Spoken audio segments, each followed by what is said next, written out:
오늘 우리들에게 주시는 하나님의 말씀은 출애굽기 9장 13절에서 26절까지 말씀입니다. 여호와께서 모세에게 이르시되 아침에 일찍이 일어나 바로 앞에 서서 그에게 이르기를 히브리 사람의 하나님 여호와의 말씀에 내 백성을 보내라.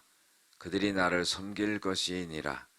내가 이번에는 모든 재앙을 너와 내 신하와 내 백성에게 내려 온 천하에 나와 같은 자가 없음을 네가 알게 하리라.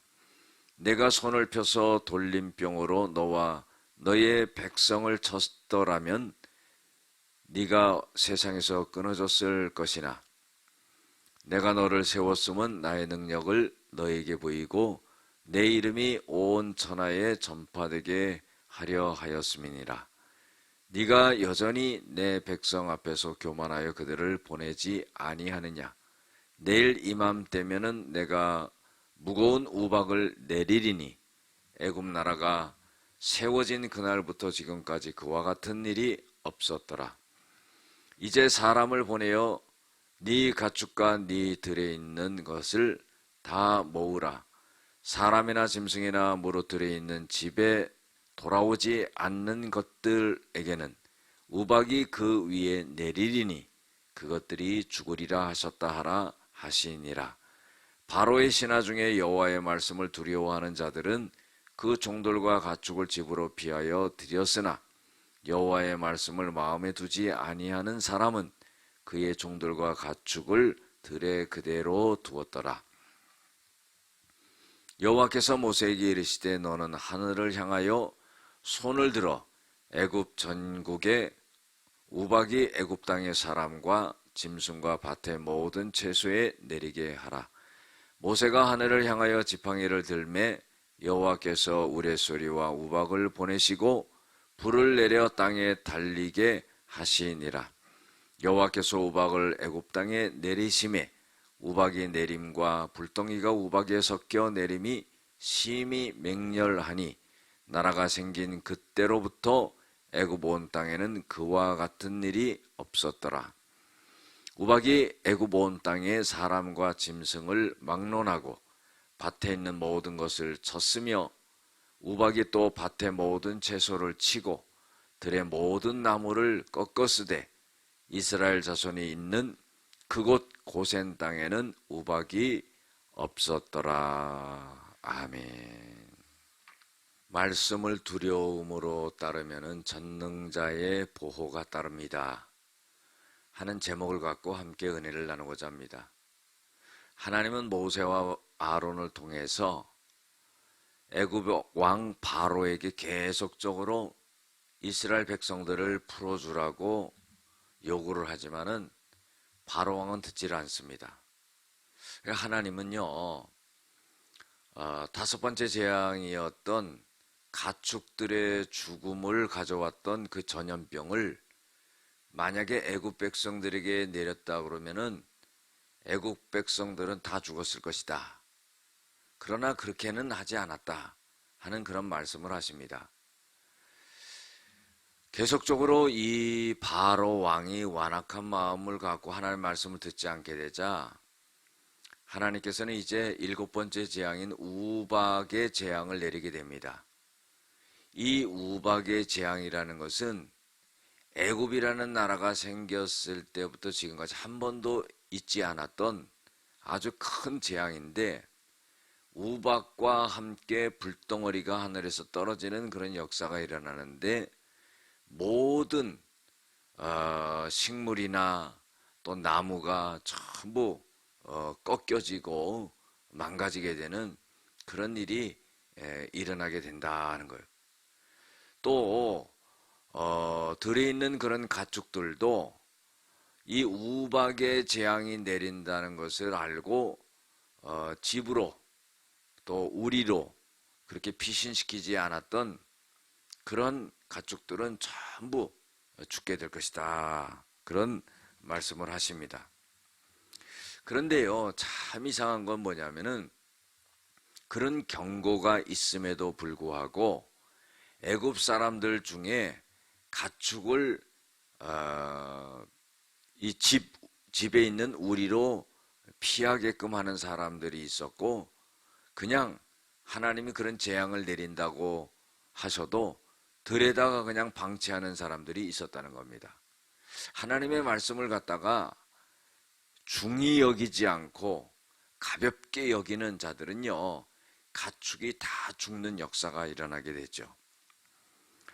그래서 하나님은 모세를 통하여서 하늘을 향하여 손을 들고 전국 애굽 지역에 우박을 내리게 해라 그러는 거예요. 그래서 하나님이 명령하신 것처럼 이 모세가 손을 들어서 하늘에서 우레소리가 나고 우박이 내리고 불덩어리가 떨어지는 그런 역사가 일어나게 됩니다. 이것이 얼마나 강력했냐면은 모든 나무를 꺾어버렸다 그랬어요. 그러니 우박을 맞고 불덩어리를 맞으면서 나무가 꺾어질 정도면 대단하죠. 사람도 맞으면 다 죽는 거고 짐승도 다 죽게 되는 거죠. 그런데요, 26절에 보면은 이스라엘 자손들이 머물고 있는 고센 땅에는 우박이 없었더라 그랬어요. 이게 얼마나 큰 은혜인지 몰라요.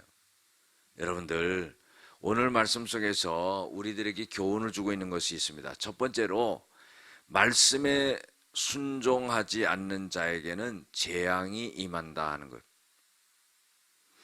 우리가 신앙생활을 하면서요, 어려움을 많이 겪게 되는 가장 큰 이유 중에 하나는 뭐냐면은 하나님의 말씀을 그대로 듣고 따르지 않는 거예요. 순종하지 않는 겁니다. 자기 생각대로, 마음대로, 고집대로 이렇게 가다가 어려움을 당하는 거죠. 두 번째로는요, 하나님은 당신의 능력과 이름을 나타내시기를 원한다 하는 거예요. 하나님은요, 애굽 백성들에게 가축들에게 내렸던 돌림병을 내리게 된다면은 애굽의 모든 사람도 다 죽었을 것이라 그러는 거예요. 그러나 하나님께서는 내 이름을 온 천하에 전파되게 하기 위하여서 하나님께서는 은혜를 베푸실 때 은혜를 베푸시고 또 재앙을 내리실 때 재앙을 내리시고 하면서 하나님의 이름을, 능력을 나타내기를 원하신다는 거예요. 세 번째로는요, 교만함은 패망하게 되는 원인이 된다는 거예요. 바로 왕이 하나님 앞에서 교만함을 갖는 겁니다. 하나님의 그 재앙의 능력을 보면서도 순종하지 않는 거죠. 그래서 결국은 멸망하게 된다는 겁니다. 우리도 마찬가지요. 교만은 패망의 선봉이요, 거만함은 넘어짐의 앞잡이니라 그랬어요. 그 다음에 네 번째로는요, 항상 하나님의 말씀에 순종하는 자와 불순종하는 자가 있다 하는 거예요. 우박이 내리게 되니까 짐승들을 갖다가 피신시켜라. 피신시키는 애굽 사람이 있는 반면에 그렇지 않는 사람들이 있었다 하는 거예요. 설마 그런 일이 있을까? 여러분들, 우리 세상 말에도 그런 말 있죠. 설마가 사람 잡는다고. 애굽 백성들이요, 설마 그런 일이 있을까? 그렇게 생각하고 가축을 피신시키지 않는 그런 가축들은 다 죽게 됐다는 겁니다. 다섯 번째로요, 하나님의 말씀에 따라 순종하며 행할 때 기적이 일어난다 하는 거예요. 모세가 하늘을 향하여서 손을 들게 되니까 하나님께서는 기적을 일으키시죠. 우박이 내리고 그리고 불덩어리가 떨어지고 우레소리가 나고 그런 역사가 일어난다. 우리가요, 믿지 않음으로 인해 가지고 하나님의 그 기적을 체험하지 못합니다. 하나님의 말씀을 믿고 그대로 순종하고 할 때에 하나님은 기적의 역사를 우리를 통해서 일으키신다는 거예요. 마지막으로요, 심판의 자리에서도 구원의 은혜를 받는 사람들이 있다 하는 겁니다. 여러분들, 이게 뭐예요? 애굽 전역에 우박의 재앙이 내리게 될 때 이스라엘 백성들이 머물고 있는 고센 땅에는 우박의 재앙이 없었다 하는 거예요. 하나님이 구별하시는 거죠. 심판을 내리실 때 그 심판을 모면하게 하시는 거죠. 여러분들, 우리가 살아가는 것도 마찬가지예요. 수많은 어려움과 재앙을 당할 수 있고 어려움을 당할 수 있는 중에 하나님은 우리를 구별하셔가지고 은혜의 자리에 앉게 하시고 그 모든 것을 피해갈 수 있도록 그렇게 만들어 주셨다는 겁니다. 기도하시겠습니다. 사랑과 은혜가 많으신 아버지 하나님, 하나님의 말씀이 들려질 때마다 마음을 완악하게 하지 말게 하시고 그 말씀에 순종하며 나갈 때 하나님의 기적을, 하나님의 살아계심을 체험하는 저희들이 되어지게 하여 주시옵소서.